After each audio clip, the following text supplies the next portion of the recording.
Well, hi everybody, Father Alex here. Welcome to another episode of the Godcast. I am the vicar of St Matthew's Church in Burnley. I'm the host of the Godcast. I'm also the author of Our Daily Bread from Argos to the Altar, a Priest Story, which is available in all good bookshops. My guest today on the Godcast is Aman Bhogal. Aman is an activist for the Conservative Party. He is also a political commentator. He's found on numerous political shows, news shows. He is also the founder member of the Global Britain Centre. So we're going to be learning a little bit about him and about his beliefs and his political views at this current time. So I do hope you enjoy this interview now with Aman Bhogal. Well, I'm delighted to say that joining me on the Godcast today is Aman Bhogal. Aman, it's fabulous to get you on. How are you? I'm good, thank you, Alex. And it's really good to be on the Godcast. I think you do a fantastic job in bringing so many voices to your listeners and viewers. That's very kind, Aman. Now, people who aren't who are listening on the podcast will be different to those who are watching on YouTube. We've got a fabulous backdrop here, Aman. We've got two fabulous Union Jack flags. Why are you so committed to those as your backdrop there? Well, look, I think I came to England as an 8-year-old boy, speaking 2 words of English on day one of school. I made this great nation my home, and it's made me one of our own. And I think our flag is a synonym for freedom, for liberty, for independence. And you know what? It gives us all a sense of belonging in the nation that we call home. And I think it's incredibly important that we reclaim it and make flying the flag patriotic once again. Yeah, I tend to agree. I said to you off camera how powerful that flag was as a boy growing up. It was in all the Olympic Games. It was kind of a real th sense of focus.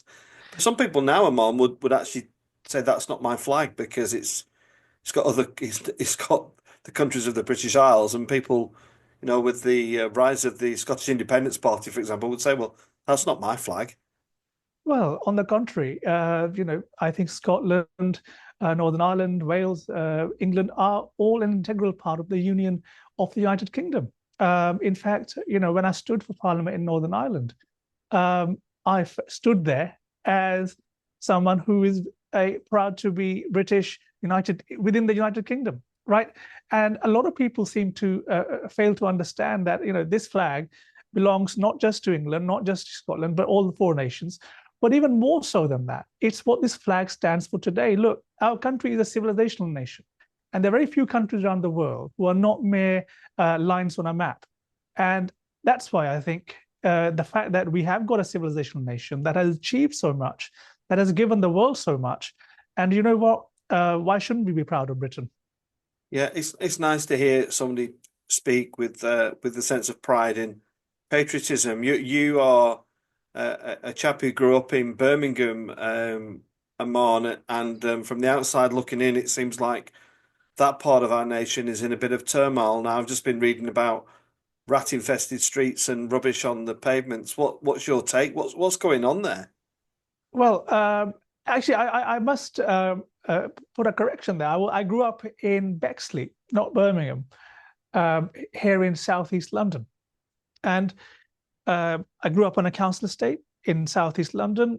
Growing up, we had tough times, but there was a sense of camaraderie and community at the same time. But yes, the country as a whole has changed rapidly over the last 25 years. We see the scenes in Birmingham, rats as big as cats infesting the streets, basic good governance failing, basic civic governance failing.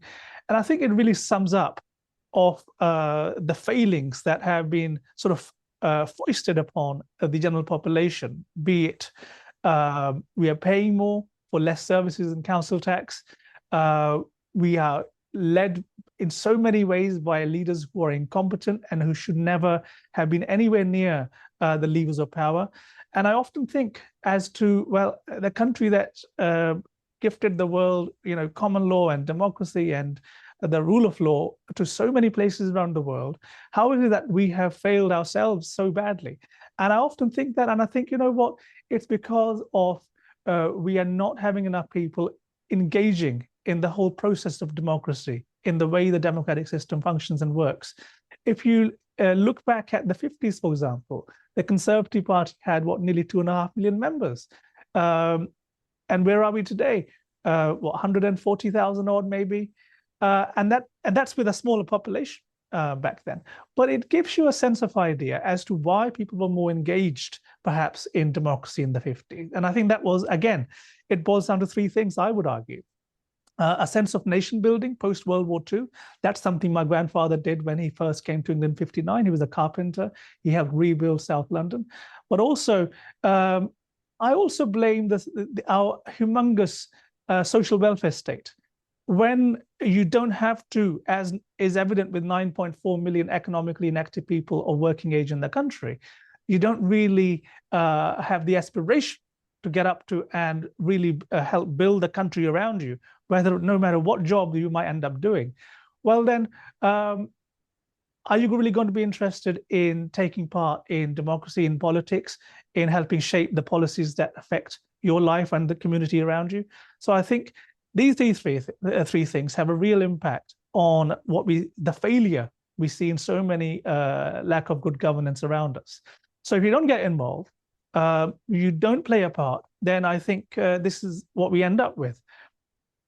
I think that's, I mean, I'm immediately going to divert off the questions that I'd written down, Amon, because there's some interesting stuff in there. You know, I live and work in Burnley, which is, it's a fabulous place. I love living and working here. I've grown up here, spent most of my life here, but it does have some significant problems. You know, I work very close to two of the most deprived estates in the country here, where some of those people that you perhaps described, those are people who aren't working, live and reside, who would be disengaged with many things, politics being one of them, Mm. work being another one of them.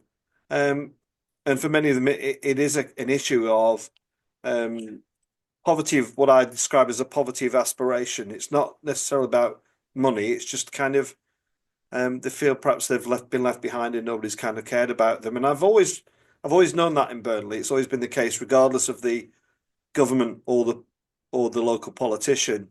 Mm. I wonder where you think how we redress that. You know, you can't just say you've got to go to work. You've got to give them a purpose and a value in that. Where do you think the starting place is? Look, I think I'm a big believer that, look, first of all, the only way to run a country is free democracy, but you've got to give people something, you've got to enthuse them with ideas, with vision, and with leadership. And that's what has been missing for so long in our country. I think I first really properly got involved in the 2010 general election.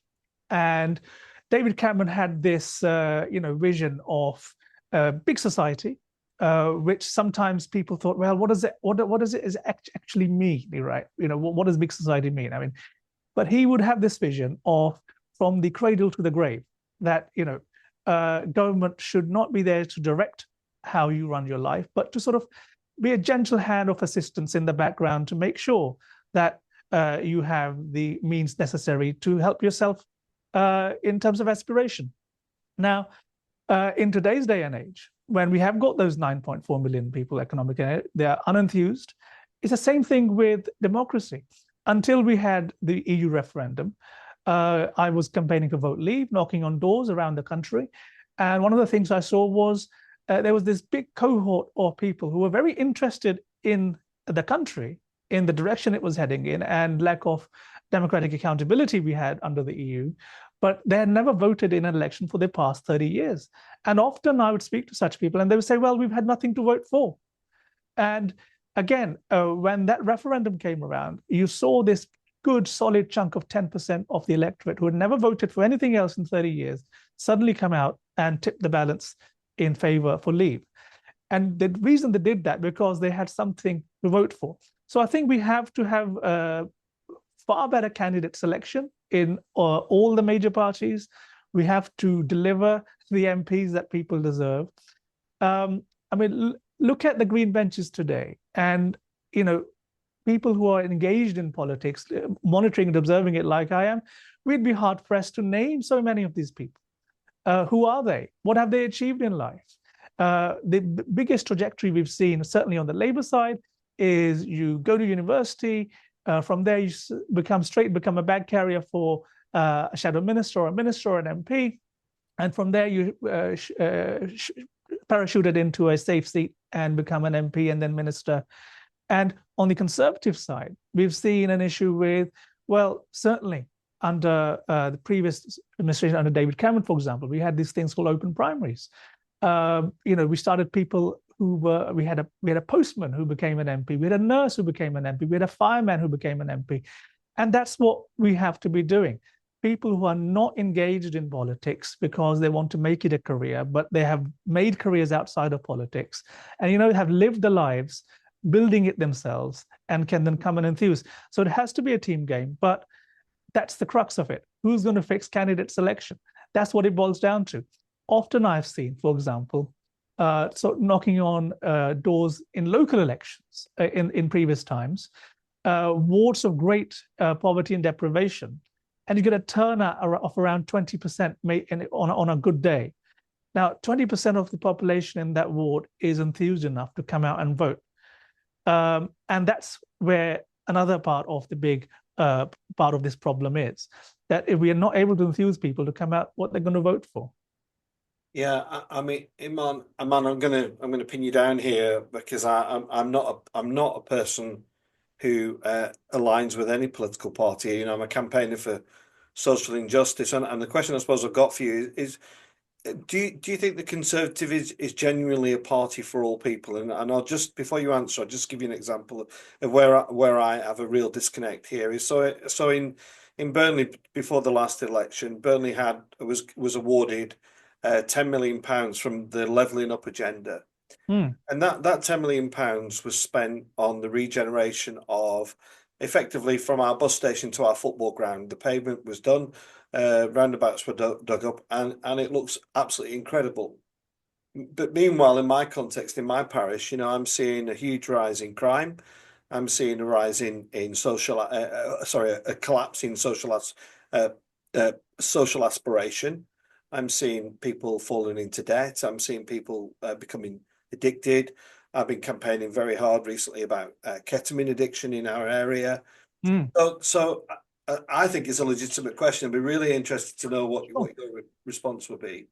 Well, look, I've always argued that most people who come into public life, into politics, into elected office, both sides of the equation, whether it be on the Conservative side or the left socialist side, generally, I would hope to believe are coming in to do the right thing in terms of looking after the weakest in society, looking after those who need the most help, but also trying to bring in opportunity for those who can create and generate the wealth that will level up everyone else. But where I do disagree with the other side is, well, how do we get there? So my core belief is that as a Conservative, what I believe in is that, look, it's how you get a roof on every head, you get a job for every hand, and you get food on every table.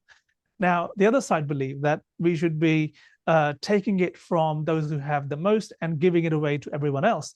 And you know what? I think that is what kills aspiration, because you're not enthusing people to level up themselves and level up their communities around them.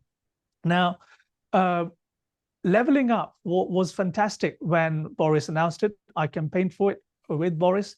It was supposed to level up certainly huge swathes of areas of deprivation in the north, especially. The Northern Powerhouse has been a project trying to do exactly that. But again, you can only do so when you create opportunities for people to do stuff, to generate wealth themselves. Now, you can only do that if they have a safe environment to live and work in, if they have if they have that safe environment for investment to come in, where a government is saying, well, look, these are people, we're going to skill them up, we're going to level up their skills, and you can employ them. Now, a lot of that hasn't happened over the last 25 years. And you know what? I put my hand up and say, well, yes, it's not only been Labour who've been in charge under Tony Blair and Gordon Brown, it's also been the Conservatives who have been in charge. And sometimes I don't think enough has been done to level up certainly huge swathes of the North. And I think that's what Boris saw as well. And that's why the whole levelling up agenda to build on getting Brexit done was put forth. Now, having said all that, again, what does it boil down to? You need good governance. You need zero tolerance when it comes to fighting crime. And you need to make sure that the social welfare net is there to help those most in need. Not everyone, but those most in need. And I think those three things the country had generally failed on. If you look at, as you were saying, you were dealing with this catamine situation in your parish. Now, this is a very recent phenomena in a few past years that we've seen in America, we've seen in other parts of the world, certainly in the West. Now, who are all these criminal gangs that are bringing in ketamine and selling it on our streets, certainly in affecting the most areas of greatest deprivation? Why isn't enough being done to deal with it? Now, I would argue that what we're seeing in the US right now under President Trump, he's cracking down very hard. You've got this new director of the FBI, Kash Patel. First day, first show, first blockbuster. He's gone after the big gangs. They're deporting them all to is it El Salvador, and they're sorting out the problem very, very quickly. Now that will allow ordinary, normal communities to not have to live in fear that their child is going to be accosted by a drug dealer peddling them with life-threatening drugs, that the child is not going to get into a gang and then having to carry a knife to defend themselves, get into a vicious circle of youth violence. Now, all that boils down to good governance, and that's what we've been missing. And again, it boils further down to the MPs and ministers that we end up getting. And that boils down to candidate selection. I keep on repeating that, but that's literally what it boils down to. The average voter at the ballot box, if they're conservative-minded, Labour-minded, or dare I say even reform-minded, will give a cross in that box, not knowing a great deal about the actual individual. They will trust that the party they align with most have done the right thing in selecting the best possible candidate for the local area. And again, that's where biggest of our failures are. If you look at the number of housing secretaries we had in the previous, even 25 years, there was a churn literally every 13 months. Is that really good enough to have a coherent long-term policy when housing is such a huge issue for so many people? Same thing with education. Same thing with the home secretaries, right? We've had home secretaries, yet the democracy has been held back by the bureaucracy. How is it that we can't deal with illegal migration coming into the country? So these are all issues, I would argue, that boil down to good governance that isn't being given because, let's be honest, we haven't had the best of the possible people getting to the top.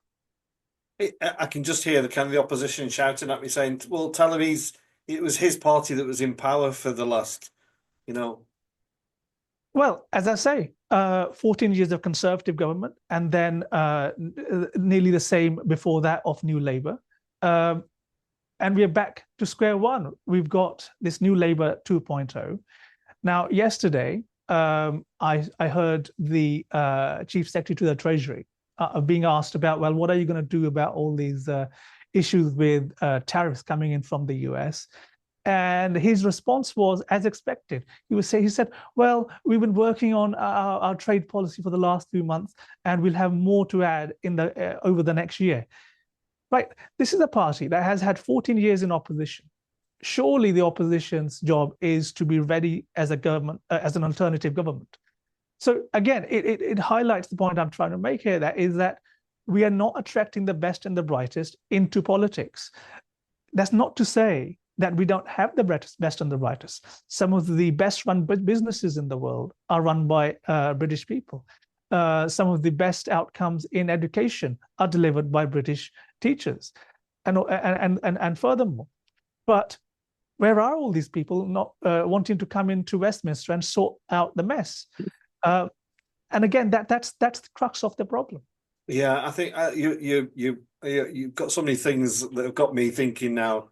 Amon, I think I totally agree with you. I think the standard of the politician leaves a lot to be desired. It And does. and Jeffrey Archer came on the podcast and he was saying, there was a big debate recent or in the last year or two about the salary for a member of parliament, and his argument was you need to pay more if you want the very best.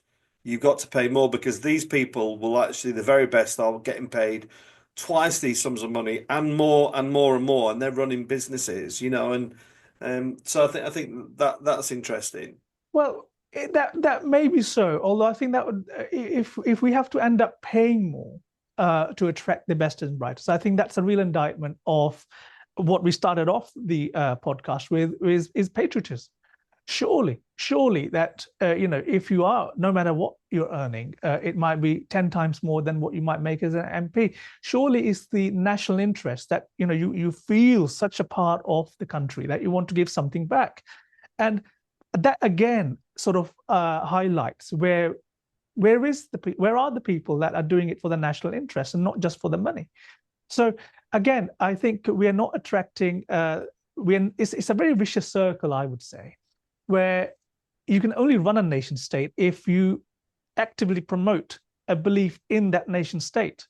So if we keep on having a public sector, a sort of media sector that keeps deriding anything that is even remotely proud, anyone who's really remotely to be proud to be British, proud to fly the flag, for example.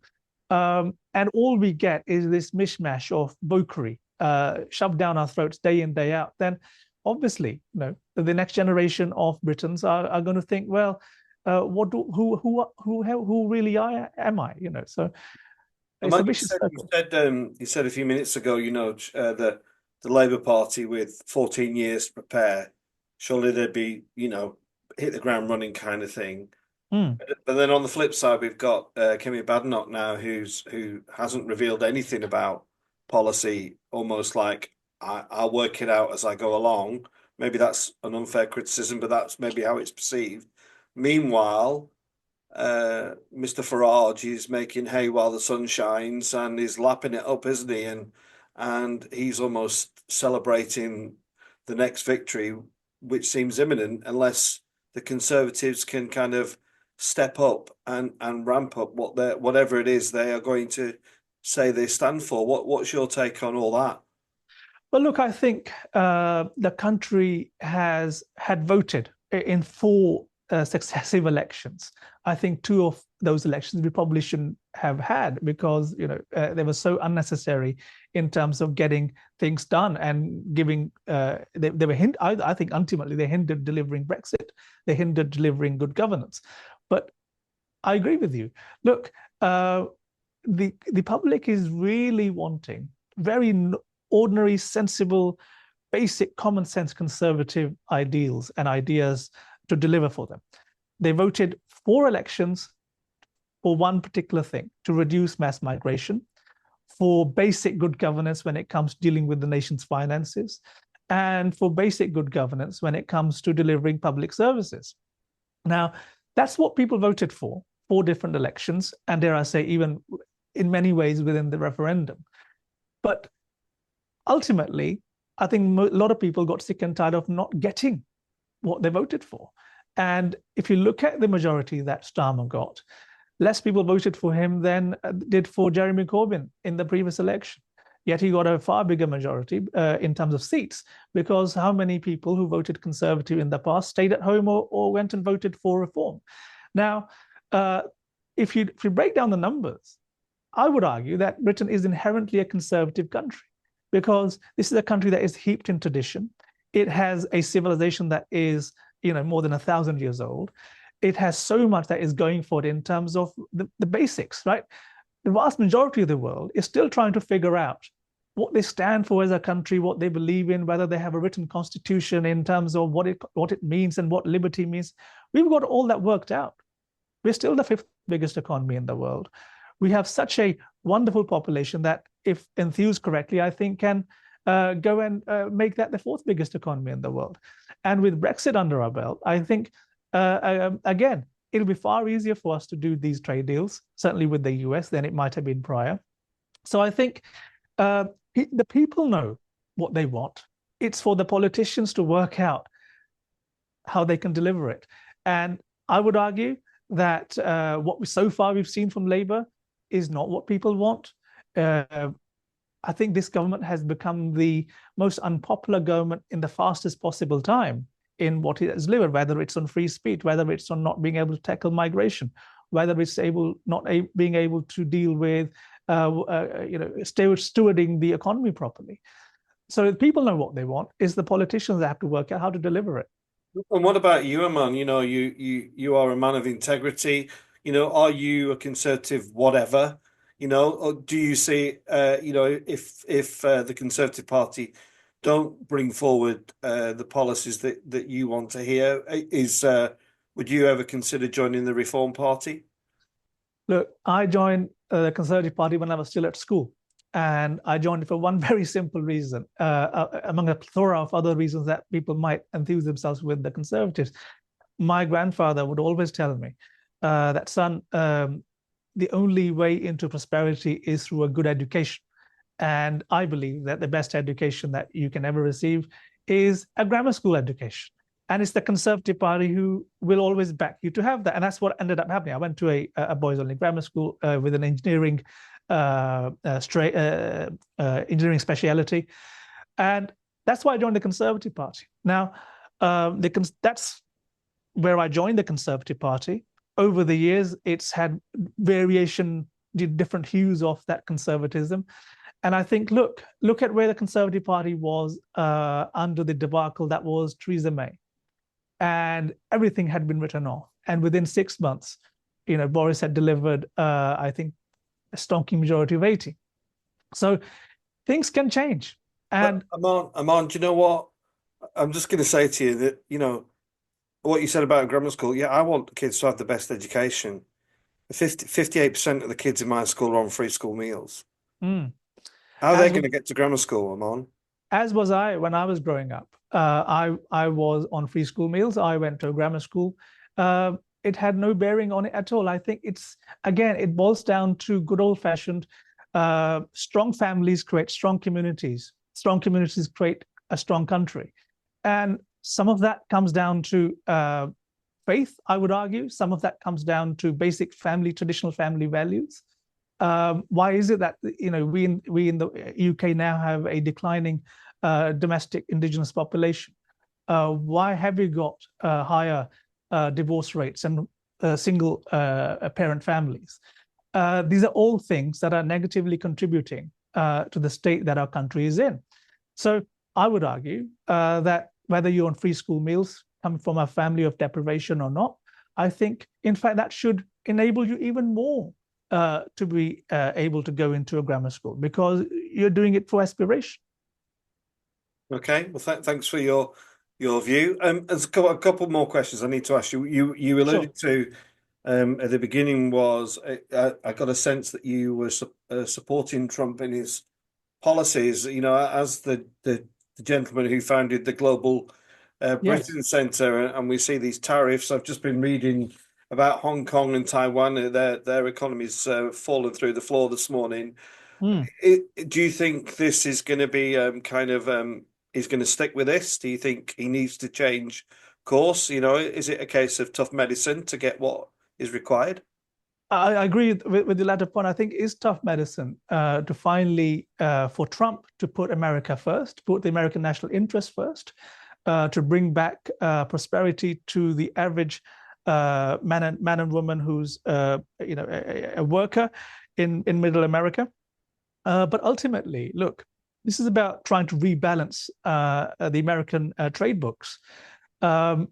It surely isn't right that America has been literally the piggy bank for most economies in East Asia, exporting tons and tons of stuff that America has stopped making themselves.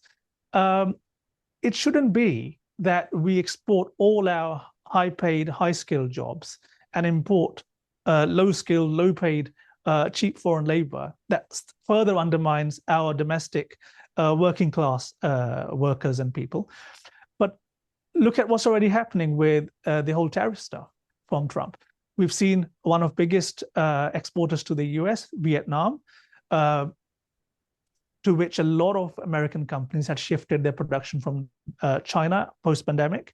It's already come to the negotiating table to try and arrange a free trade agreement with the US. And this is what it boils down. This is what it's about. This is all designed to give the US leverage, because otherwise, if a country is already exporting to the US and is hardly importing anything back in any case, what incentive do they have to have a trade agreement? So this is a very serious game of geopolitics. Vietnam is coming on board. This is about reorientating the global economy away from being reliant solely on the Chinese, and that can only be a good thing.